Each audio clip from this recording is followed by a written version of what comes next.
know how to use quality, so we usually take them to help them to use it. Okay, so welcome to Tactics and Touchlines. Today we are discussing why Arsenal obsessed with Chelsea players. Why we are asking this question is we've seen a lot of players move from Chelsea to Arsenal from 2019-2020 season up to now. And in recent time, that is under Arteta. Before we saw William Gallas, we saw some players move from Chelsea to Arsenal. Prince is an Arsenal fan, and we are going to ask him why he thinks they are so obsessed with Chelsea players, and also with the development on Noni Madueke.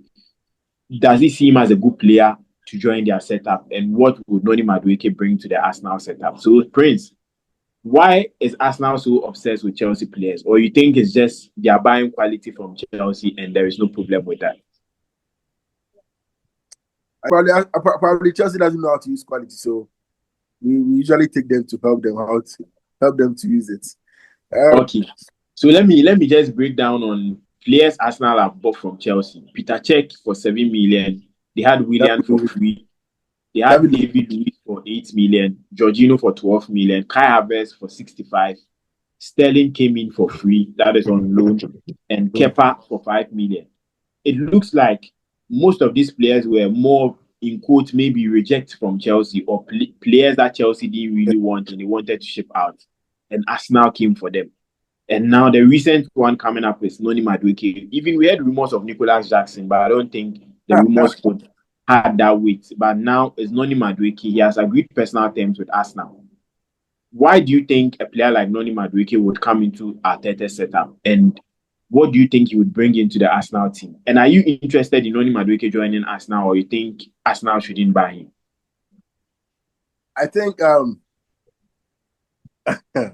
one thing knowing Arteta very well, one thing I won't question about Arteta is mainly his decision. Whenever Arteta is going for a player, I really won't question him.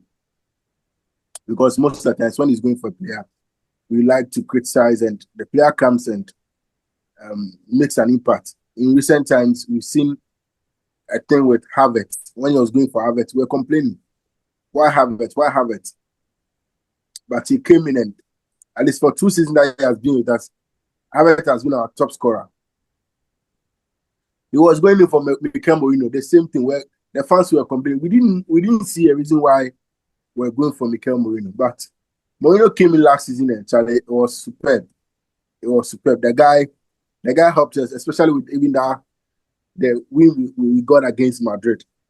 That guy was super, especially when Gabriel got injured and we had to play him as false nine. Havertz was also out. So one thing I won't question is Mikel Arteta's decision to go for a player. But my problem is with the fact that it's always our rivals. I just don't understand why it's always someone we're having you're going to your enemy for a weapon. What's that? I don't know why you want to go to your enemy to go get a weapon. Why? I just don't know what is so Arteta is so obsessed with the players that wear blue. I just don't know. But I believe Madueke is a good talent. Madueke is a good talent because when you look at, I was linking, I was watching a video that was linking Madueke's development to that of Vinicius Jr. when Vinicius came to Real Madrid. That guy was a raw talent, but today coaches have come under him and has coached the best out of him. So I believe Arteta has that potential to bring out the best out of him. And one advantage thing here is that he's not coming in. He's not coming in to be in a starting lineup. So at least that's an advantage for him to sit back and learn and get in a minute as he comes and get to understand the system in Arsenal and that will help him grow and be a better player. Okay, so with this transfer, with me as a Chelsea fan, I think it's a good transfer for Chelsea. You're happy. Why I'm saying that is I feel Madueke, to me, from the time he signed from Chelsea, to me, I don't really like his style of play. Maybe on a personal terms, I'm not looking at it from maybe a football aspect, but from personal terms, I don't really like his style of play. I think he's a bit of a rigid player when it comes to playing as a winger, because wingers needs to be flexible, needs to move the ball faster and not be predictable, especially when facing your opponent, which I think I've not been a fan of Madueke, especially when it comes to the way he plays. And attitude-wise, I think he has some attitude which I'm not also comfortable with. So if Chelsea are looking at selling him to us now, it's a good deal for me. And I think we are making 50, 60 million out of him. We can look at other players also, like the Yildiz, like the Malik Fafana, and there is Ethan Nwaneri also coming in. So I'd ask you what you think about Ethan Nwaneri. But I think if Chelsea are to get him in the swap deal for Madueke, it would be something good and positive for a player like Ethan Nwaneri and also for Chelsea. So let me find out, with Ethan Nwaneri, his contract renewal has become a problem. He's looking at getting into the starting lineup. Do you think if there is a swap between him and Noni Madueke, would it be something good for Arsenal? Or would it be something that would go against Arsenal because there's a young talent coming into the team and you just letting him go? For Nwaneri, I saw he posted a picture on his Instagram story today, and it had to do with, he was at a beach and he was walking and the camera was showing his back and there was the footsteps. And I was like, is he trying to communicate something to us that he's going away or something? But I believe it all has to do with he having fun on the beach or something. But that guy is good. Whenever he comes on, you could see he's direct. One thing I like about him, that he's so direct. As soon as he gets the ball, he's just going into the 18 box. His passes are just into the final third. You can see that desire for goal from him. So I really wish he doesn't go, but I'm sure he's looking at the point at, he's actually a number 10, not even a right winger. He's a number 10, and you look at number 10 role for the Arsenal team. There is Odegaard, who is also the captain, and the unfortunate thing here is that the player we took on loan to Porto, Fabio Vieira, is also back, and he's also a number 10 player. So he will probably now become a third option. So he's looking at how frequent he'll be playing and how his development will be. You get, because he looks at a player like Lewis Kelly, who he graduated with, and Lewis Kelly has been called into the England national team. So he wants to get that playing time as his friend Skelly, who is also playing so well. So I believe he's looking at what is best for him and what is best for his growth. But if he's to go to Chelsea, the question is that can they afford him the playing time he's looking for? That will be a no, because there are so many options also at that position. There's Palmer, there is Estevao coming in. So he probably might have to sit back and probably consider going for a loan to build his confidence and potential as well. And who knows, there might be room for he playing more next, maybe subsequent seasons. Okay. Ralph, I want to find out from you. I know you had a chance to watch Noni Madueke for Chelsea during his seasons at Chelsea. Now, there's a potential move of him going to Arsenal. He has agreed a 5-year personal terms with Arsenal. Do you think him moving into this Arsenal setup would help Arteta challenge Liverpool for the title next season? 100%. Because if you look at the Arsenal team, whenever Bukayo Saka is not in there, they lack somebody who can operate from the right side of attack. So most of the time you see Trossard moving there. Trossard naturally plays as a left winger. And in that position, Trossard is there with Martinelli. So it balances the equation. When Martinelli is not there, Trossard plays. But with Bukayo Saka, there is no natural left footer who can deputize Bukayo when Bukayo is out. Champions League, the Premier League, the Carabao Cup, the FA Cup. 4 different types of competitions. And then with the injury that happened to, or what happened to Bukayo Saka last season, it has given an Arteta a heads up to look for a player who will deputize or will be a second choice player. Yes, Madueke knows he's not going to start at Arsenal. He knows that he's not going to start at Arsenal, but he's guaranteed a starting lineup whenever Bukayo Saka is not available. That is the only, he knows he won't start at Arsenal. Bukayo Saka is the first choice attacker or left winger or right winger, sorry, for Arsenal. But he knows when he goes there, he will deputize and then plays maybe in the Carabao Cups, the FA Cups, in some EPL games and all. And of course, injuries are also there. Maybe there might be an injury and then he might get this opportunity to play. And also looking at the Chelsea's team and how Arsenal is buying from Chelsea, I'm not surprised because Chelsea for some years now have been developing a lot of good players.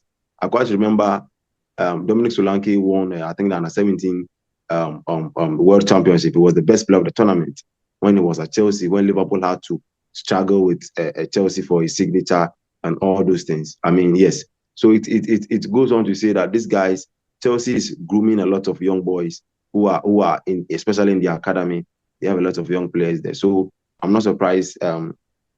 Yes, even though Noni Madueke is not coming from there, but I feel Chelsea has a good project for the young boys coming up. And that is what is also going to help them as a team. Okay, so I want us to look at this transfer in connection with another transfer. If Chelsea are looking at selling Noni Madueke, they are looking at bringing a player like Mohamed Kudus in, which with a Ghanaian interest, I want us to talk about it. Do you think Mohamed Kudus would fit into this Chelsea setup?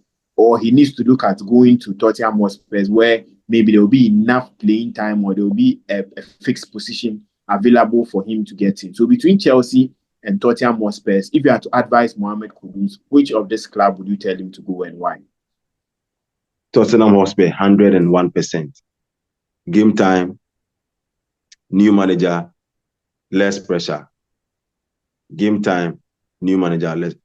There's hot pressure at Chelsea. You underrate it, but when you go to Chelsea, there's pressure there. The fans, especially from Africa to, I mean, to the England, the London, the North London, the pressure at Chelsea is so high. So it will be difficult for Mohamed Kudus to not get playtime when he goes to Chelsea. No, he won't start.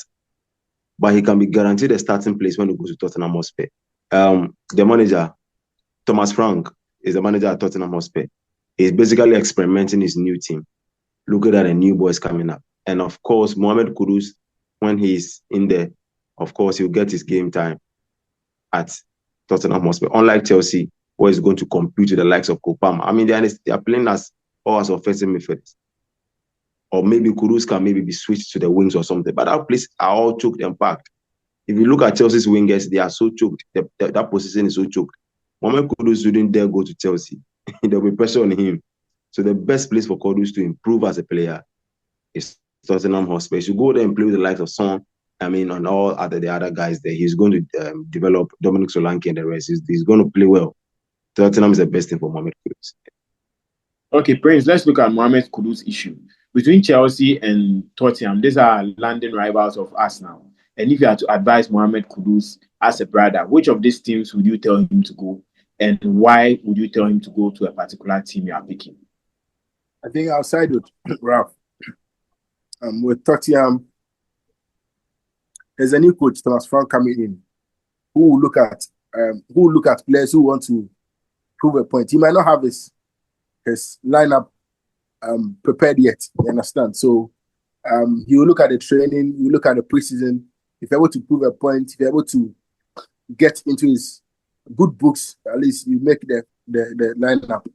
But you compare that to Chelsea, a coach that has his philosophy, his setup already made for almost a season and over now. Honestly, the best choice for him, who will be going to Tottenham Hotspur. I think this afternoon there was a rumor coming from Bayern Munich that were interested in Kudus also because of the injury record of Jamal Musiala. So they are looking at getting Kudus in there. And I don't know how much they want to put on the table.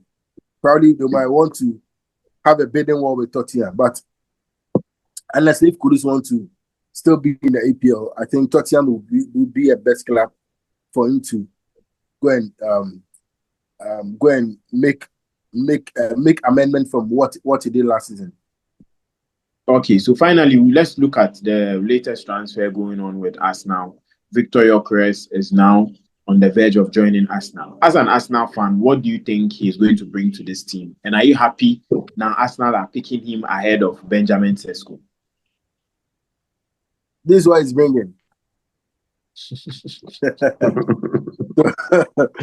honestly, I wanted Sesko. Honestly, I wanted Sesko because of the sell-on value. You understand? Sesko is just 22 years. At least when he plays and you want to later sell him, at least you get value for it. Gokras is 28, and looking at the age, Gokras and he's signing for 5 years, so that is somewhere around 32. You get it. So if you want to sell him later on, you might not get a value for him like Sesko, because Sesko is too young. He's very young and he has the potential to grow and grow well. You understand? But Gokras is already developed. He was so impressive 2 seasons ago, and honestly, he will come in ready compared to Sesko, who is a raw talent who you are now going to nurture. And at least if you're on a project, you can go with Sesko because he's young. But if you are a team that needs instant results, at least going for Gokras, it's a good deal because he's a proven striker. He has scored almost over 50 goals or something last season. The whole Canada year scored over 50 goals, and that's crazy. You understand? So you can put your bet on that. Okay, this guy is up and running. But Sesko, I think, didn't score even up 20 goals last season.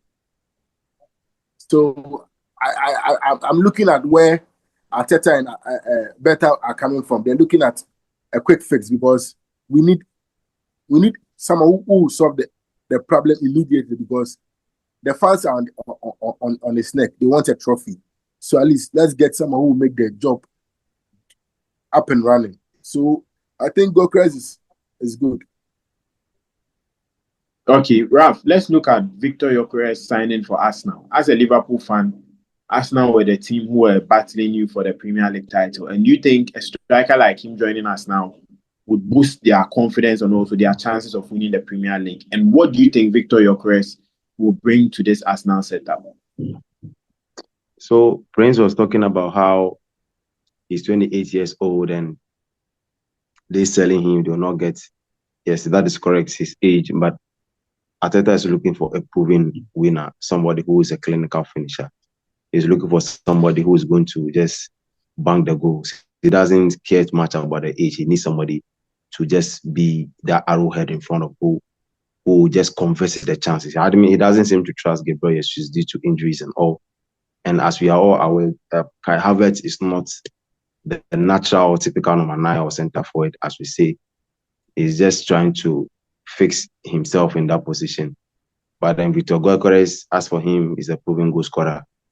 At Sporting Lisbon, we've seen what he has done. And as a Liverpool fan, yes, of course, I'm worried because this Arsenal team is not a bad team. They're a very, very good team, and getting that guy, we also have to double up. We have to double up. Whatever we've been saying, whatever the fans have been saying as to how Arsenal have played for a long time, they've not won a trophy. Mikel Arteta is listening to everything. He's not happy. He wants Arsenal to win something. If Maresca today is going to play in the Club World Cup, possibly the final, and Arteta has been at Arsenal for so many years, and he's listening to all these things and he wants to make things different. So aside the age, he wants somebody who's a proven. Bear in mind, there are no strikers are not on the market like that. If you want to go in for a striker, you're going to pay a huge amount. If you want a top striker, you're going to pay a huge amount of money for a striker. So I think it's a good signing for us now. It's going to make the league more exciting. We have the best German player in the league. The best German player in the league. I don't know. Gyökeres, I think Sweden, right? Is he Swedish? Yeah, he's Swedish. Swedish. The best Swedish player in the league. In every country, the best players are coming to the Premier League to play. So it's giving the Premier League the huge. Norway, Holland. Exactly. Yeah. It's only France that, unfortunately, their best players playing in Spain. So it balances the equation at least. But still, it's going to give the Premier League that mileage. And that, the Premier League has its name already. So it is good for the league and good for the football fans also, and good for Arsenal. Yeah. Okay. So we are looking at how these transfers will go with Mohamed Kudus, with Madueke, and also Victor Gyökeres. We'll be looking at before the start of the Premier League how the teams are set up, and before the start of the Premier League, we'll analyze what we think would happen in next year's Premier League. Thank you all for joining the show. Don't forget to subscribe, like, and also share for a friend to also watch. And also below, you can see the Telegram channel where you can scan and also be part of the community so that we can all meet and have discussions about football. Here is Tactics and Touchlines. We talk about football and everything relating to football. So thank you all for joining the show today.